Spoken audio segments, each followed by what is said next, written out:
Hello everyone. आज हम लोग स्टडी करेंगे measurement of physical quantities. So basically physical quantity क्यों रिक्वायर्ड है या कोई भी चीज़ को मेजर करने के लिए हमने स्टैंडर्ड्स क्यों बनाए। सो अगर हम लोग देख लें कि फिजिकल क्वांटिटीज क्या होती है, so we will be able to understand why we need physical quantities or why need measurement of physical quantities. सो इसको समझने के लिए हम लोग थोड़ा सा बेसिक समझेंगे पहला कि क्या है। सो पहले क्या होता था जब हमारे पास फिजिकल क्वांटिटीज नहीं थी, जब हमने स्टैंडर्ड नहीं सेट किए थे, तो क्या होता था कि जैसे अभी take example of one span of hand.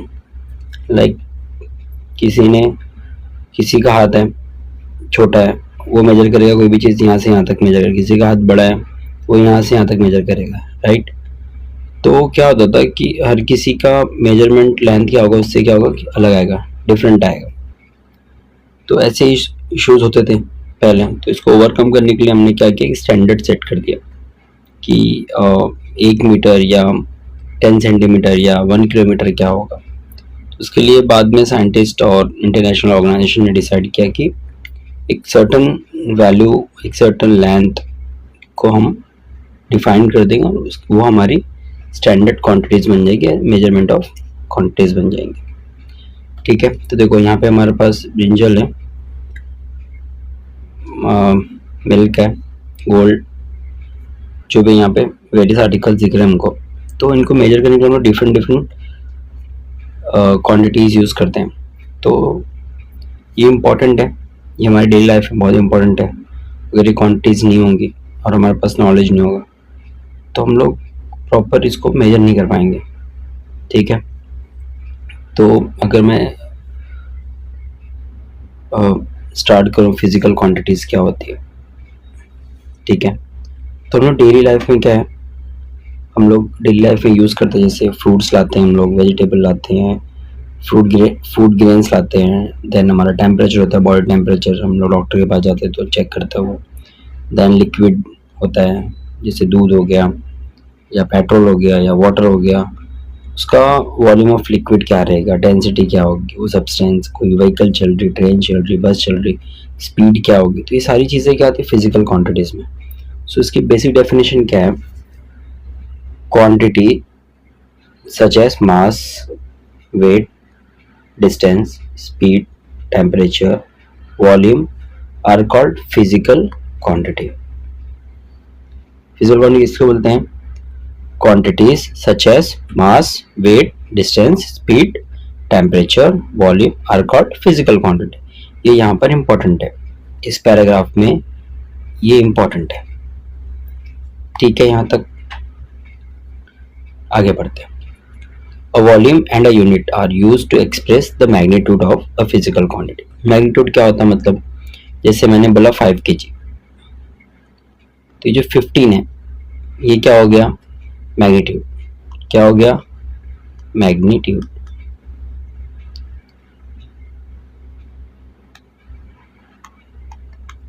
ठीक है,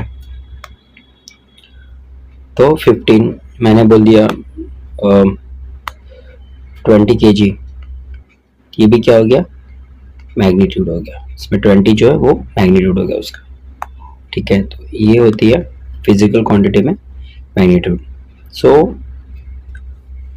अगर एग्जांपल हम लोग कि एक लाइक अली है या राम है या श्याम है, वो वॉक किया, कितना वॉक करता है, 2 किलोमीटर्स एवरी डे। ठीक है, कितना kilometre, 2 kilometre every day. In this example 2 क्या है, मैग्नीट्यूड है, is the value and kilometer is the unit used to express the magnitude, ठीक है, of the distance which is physical quantity. तो like 2 kilometre या 10 किलोमीटर या 5 kilometre, तो ये क्या है, वैल्यू, मैग्नीट्यूड। ठीक है, और किलोग्राम जो है वो क्या है, यूनिट है। वो क्या है, यूनिट, फिजिकल यूनिट। क्या है, फिजिकल यूनिट। ठीक है, यहाँ तक समझा? कुछ डाउट रहेगा तो कमेंट करके पूछो, ठीक है? देन उसके बाद एक इम्पॉर्टेंट चीज़ होती है मास। अभी देखते हैं कि मास क्या होता है। मास क्या होता है? Amount of matter present in substance. Substance बोले तो जैसे अभी एक अगर मैं ह्यूमन बॉडी ले लूँ तो ह्यूमन बॉडी क्या है? सब्सटेंस है उसके अंदर, ठीक है? ठीक है, ह्यूमन बॉडी क्या है? सब्सटेंस है। तो उसमें क्या होता है? नंबर ऑफ मैटर होता है। तो मैटर किससे बनता है? एटम से बनता है, ठीक है? एटम से बनता है मॉलिक्यूल्स, मॉलिक्यूल से बनता है मैटर, एंड मैटर से बनता है सब्सटेंस, ठीक है? यहाँ तक क्लियर है? देन उसके बाद amount of substance present in the matter, amount of substance present in amount of matter present in a substance called mass. Mass की डेफिनेशन क्या होगी? Amount of substance present in the amount of matter present in the substance is called mass. अब matter क्या था उसमें? तो हमने सुना होगा इनर्शिया के बारे में, ठीक है? जैसे हम लोग बस में बैठते हैं, ब्रेक लगता है तो क्या होता है? हम लोग सडनली आगे की साइड मूव हो जाते हैं। ये हमारा बॉडी है, वो मास है। तो मास की नेचुरल टेंडेंसी क्या है कि वो रेजिस्ट करता है अपने पोजीशन को, ठीक है? अगर वो मूव हो रहा है तो मूव होगा, या अगर स्टेशनरी है तो वो स्टेशनरी रहने की कोशिश करेगा। ये उसकी टेंडेंसी, उसी को क्या बोलते हैं? इनर्शिया, ठीक है?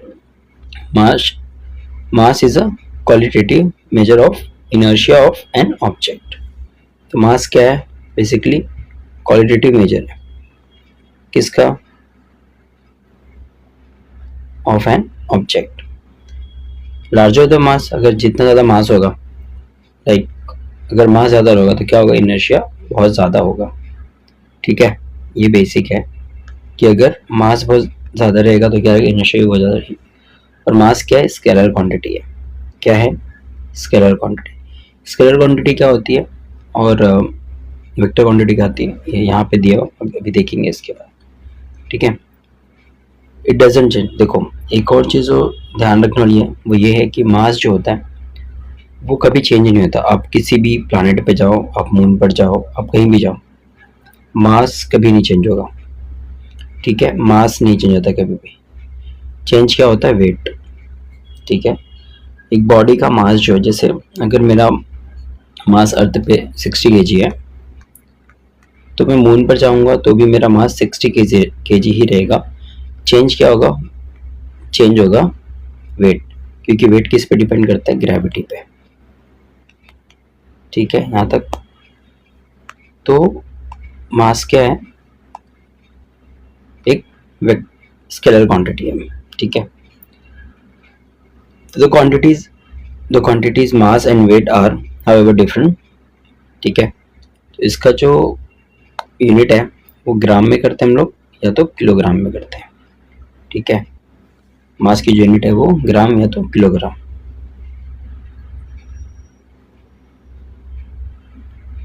ठीक है? और जो हम लोग तराजू देखते हैं शॉप में, ठीक है, वो उसमें हम लोग क्या मेजर करते हैं? दो अलग अलग मासेस। आई होप यहाँ तक सब क्लियर होगा। इसके आगे देखते हैं हम लोग कि वेट क्या होता है, ठीक है? मास क्या होता है समझा? मास होता है basically amount of matter present in a substance. और मास क्या होगा? कहीं भी जाओ, कोई भी प्लैनेट पे जाओ तो क्या होगा? मास क्या रहेगा? सेम रहेगा। और वेट क्या होता है? चेंज होता है। और मास क्या है? स्केलर क्वांटिटी है, ठीक है? उसके बाद वेट देखते हैं, वेट क्या होता है? मास का जो यूनिट है केजी, वो क्या हो गया? स्केलर क्वांटिटी है। सो बेसिकली क्या डेफिनेशन है?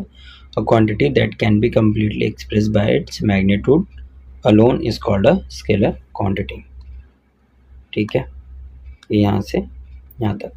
एग्जाम्पल में क्या दिया? For example only magnitude, that is a value with unit is used to express quantities such as length, breadth, area, mass, temperature, density, time, work, etc. Thus we say that the length of tunnel is 2 kilometer and the fever is 101 Fahrenheit. ठीक है, अभी देखते हैं vector quantity का। Vector quantity में क्या होता है? वेक्टर क्वांटिटी में वैल्यू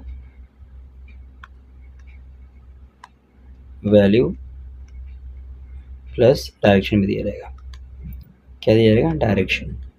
लाइक 40 किलोमीटर या 40 मीटर की स्पीड से जा रहा है, कहाँ जा रहा है? एग्जाम्पल CST जा रहा है, तो इसमें डायरेक्शन भी दिया हुआ है, मैग्नीट्यूड दिया हुआ है, वैल्यू 40 किलोमीटर कहाँ जा रहा है, डायरेक्शन CST।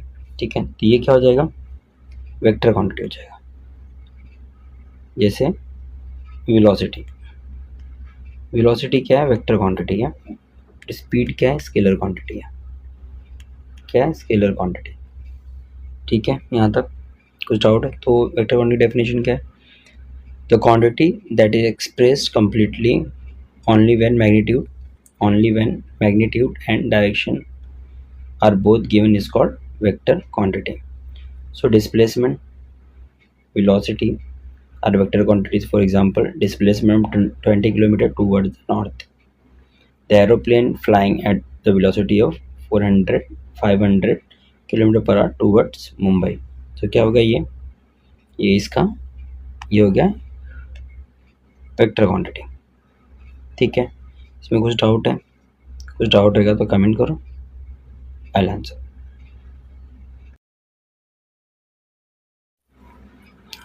अभी हम लोग देखते हैं वेट क्या होता है। ठीक है, हमने भी देखा है मास। तो हम लोग मास कितने मेजर करते हैं? किलोग्राम या ग्राम में। हम लोग वेट नहीं मेजर करते। ठीक है, तो वेट क्या होता है? Gravitational force act on this mass is called its weight. Like अगर ये अर्थ है, ठीक है, ये अर्थ का क्या होता है? ग्रेविटेशनल फोर्स होता है। क्या होता है? ग्रेविटेशनल, क्या होता है बोलो? Gravitational force. तो क्या होता है? कोई भी चीज़ अगर अर्थ के सरफेस के ऊपर है तो अर्थ क्या करती है? उसको सेंटर की तरफ अट्रैक्ट करती है। ठीक है, उस पर फोर्स ऑफ अट्रैक्शन लगता है, अपनी तरफ क्या करती है? खींचती है। ठीक है, अपनी तरफ पुल करने की कोशिश करती है। तो उसकी वजह से जो मास पे फोर्स लगता है उसको क्या बोलते हैं हम लोग? उसको ही बोलते हैं हम लोग वेट। क्या बोलते हैं उसको? वेट। ठीक है, यहाँ तक क्लियर है? डाउट है? ठीक है, कुछ रहेगा तो कमेंट करो। सो gravitational force by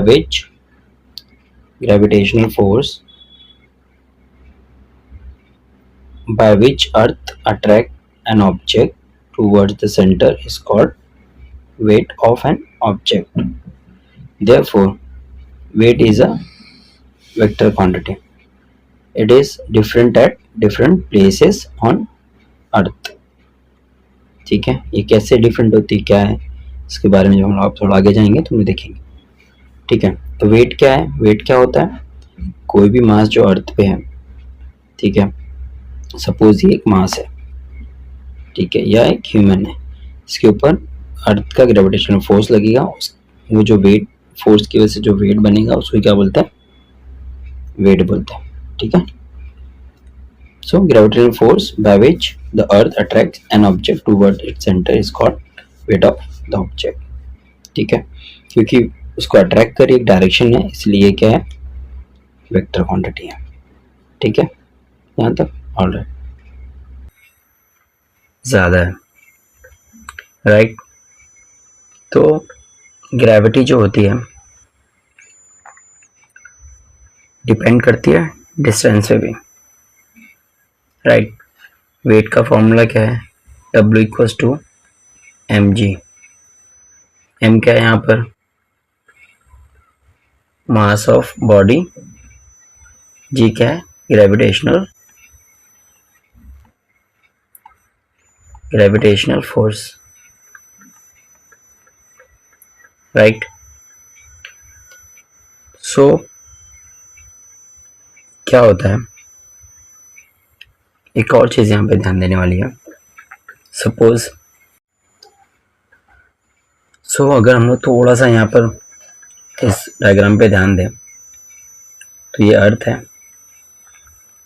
राइट, एक सर्कुलर मोशन परफॉर्म कर रही है ऑर्बिट पे, राइट। देखो दो तरह का मोशन होता है, एक सर्कुलर सेकेंड होता है रोटेशनल, ठीक है। तो जब ये बॉडी सर्कुलर मोशन परफॉर्म कर रही है, राइट, ये भी अर्थ है, थोड़ा मैं इसको ठीक करता हूँ, ये अर्थ है, ठीक है। तो ये इसका रेडियस है यहाँ से यहाँ तक। तो कोई भी बॉडी अगर है तो क्या होता है, यहाँ पर सेंट्रीपिटल फोर्स अप्लाई होता है, राइट, यहाँ पर सेंट्रीपिटल फोर्स अप्लाई होता है टूवर्ड द रेडियस। और सेंट्रीफ्यूगल फोर्स क्या होता है, सेंटर के आउटवर्ड होता है, राइट। सेंट्रीपिटल एंड सेंट्रीफ्यूगल,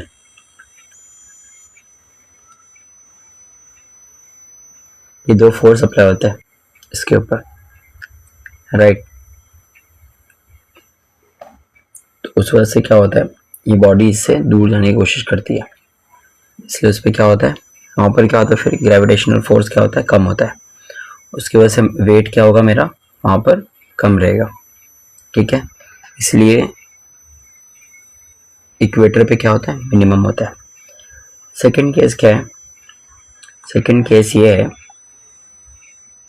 मैं इसको थोड़ा डिलीट करता हूँ। सेकंड केस ये है कि मैक्सिमम कहाँ होता है हमारा, मैक्सिमम कहाँ होता है, पोल पर। तो देखो पोल का डिस्टेंस क्या है, 6357, ओके। तो क्या है, डिस्टेंस क्या है, कम है, ठीक है, डिस्टेंस क्या है, कम है। तो इस पर क्या होगा, ग्रेविटेशनल फोर्स क्या लगेगा, ज़्यादा लगेगा। तो वेट इक्वल्स टू क्या हो गया, mg, राइट। फोर्स का फॉर्मूला क्या है, F इक्वल्स टू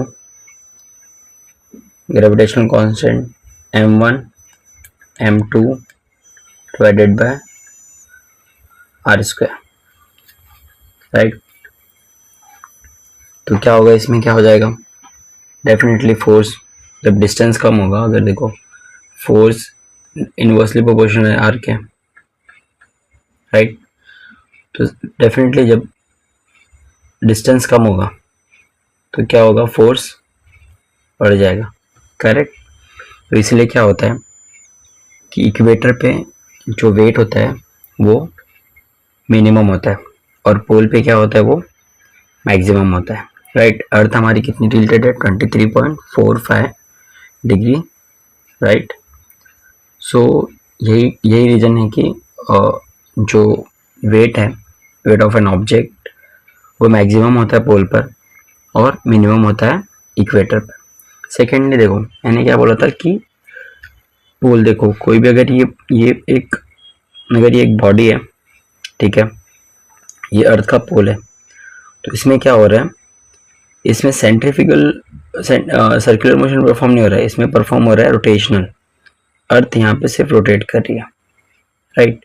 तो इस पर क्या हो रहा है, रोटेशन, इसमें सिर्फ रोटेशनल मोशन हो रहा है उसके एक्सिस पे, ठीक है। तो ये रीज़न है कि जो इक्वेटर पे होता है, जो वेट होता है वो मिनिमम होता है और पोल पर मैक्सिमम होता है। क्यों, क्योंकि जो डिस्टेंस है वो क्या होता है, कम होता है पोल पर, इसलिए वहाँ पे क्या होता है, मैक्सिमम होता है। और इक्वेटर पे डिस्टेंस क्या होता है, ज़्यादा होता है, इसलिए वो वहाँ पर मिनिमम होता है। उसका अगर याद रखना है सिंपली तो ये फॉर्मूला याद रखो, force is nothing but G m1 mass of object m1 m2 and r square. तो F is directly proportional to, ठीक है। कभी भी अगर ये क्वेश्चन आया तो ऐसा अपने को याद रखना है। कुछ क्वेश्चन है, कुछ डाउट है तो आप कमेंट करके मुझसे पूछ सकते हो, ठीक है। ऑल राइट, ठीक है, खड़ा है, राइट, करेक्ट। सो बेसिकली क्या होगा यहाँ पर, ठीक है, यहाँ पर एक फोर्स लगेगा, ग्रेविटेशनल फोर्स, जो मुझे नीचे पुल करेगा, करेक्ट, राइट। सो अगर मैं ग्रेविटेशनल फोर्स का फॉर्मूला देखने जाऊँ अभी यहाँ पर, तो क्या होता है, force is equal to minus, right, G m1 m2 divided by r square, correct. यहाँ पर F क्या है, फोर्स है, ठीक है।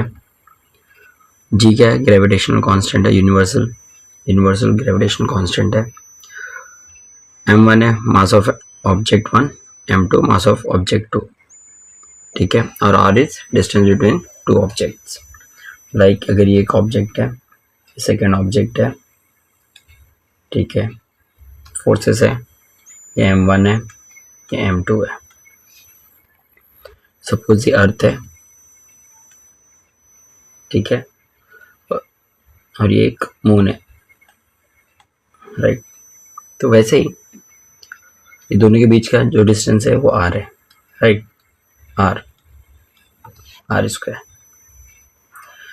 सो हम यहाँ पे क्या डिस्कस कर रहे हैं कि अगर मैं अर्थ के ऊपर गया और ऊपर, राइट, अभी मैं यहाँ हूँ, अगर मैं यहाँ गया, राइट, तो वेट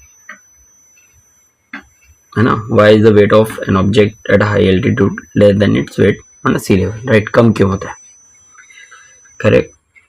सो बेसिकली देखो अभी यहाँ पे मेरा फॉर्मूला क्या बनेगा,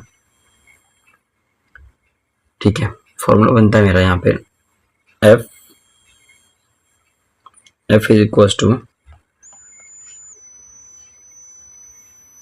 minus G m1 m2 divided by r square, correct. वहाँ पर यहाँ पर ये जी ग्रेविटेशनल कांस्टेंट हो गया, यूनिवर्सल कांस्टेंट हो गया, m क्या हो गया, मास ऑफ अर्थ, राइट, और यहाँ पर ये ऑब्जेक्ट है जो मैं खड़ा हूँ उसका मास हो गया, करेक्ट। देन रेडियस आर, ये आर ऑफ अर्थ, करेक्ट, ये हो गया। F इक्वल टू, मैं माइनस m बाहर ले लूँगा, ठीक है, तो ये मेरा G, capital G, mass of earth अंदर ही रहेगा, ठीक है। Then R square of earth, radius of earth, ये हो गया। ये बेसिकली क्या है मेरा, बताओ, ये बेसिकली मेरा है mg, this is m, this is gravitational force g, और g मुझे मालूम है, g की वैल्यू क्या है 9.8, right, at sea level. But ये चेंज होती है, ये हम जैसे जैसे ऊपर जाएंगे ये चेंज होती है, मैं वो भी बता दूंगा कि कब कहाँ कितनी चेंज होती है, ठीक है।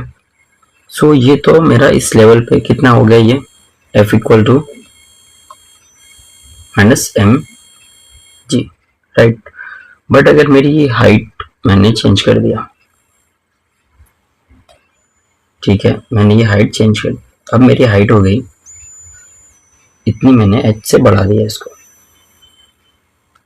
राइट।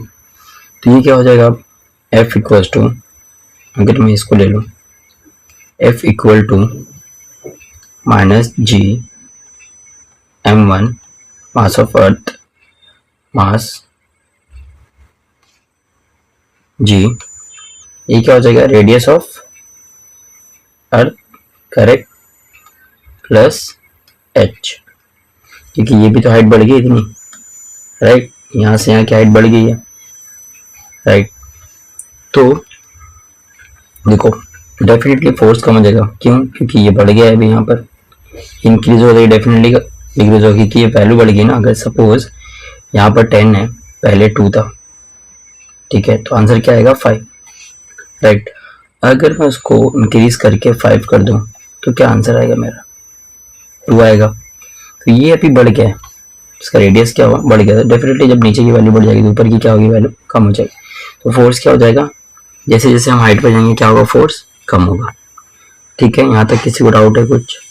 कुछ डाउट है तो कमेंट करके पूछना। एंड मेड बलून कितना ग्रेविटी हो जाता है? थोड़ा चेंज हुआ, right. Height of a typical weather satellite, distance कितना होगा हमारा? 400 किलोमीटर। ग्रेविटी कितनी होगी? 8.7। हाइट ऑफ कम्युनिकेशन सैटेलाइट कितना होता है? 35,700। ग्रेविटी कितनी होगी? 0.225।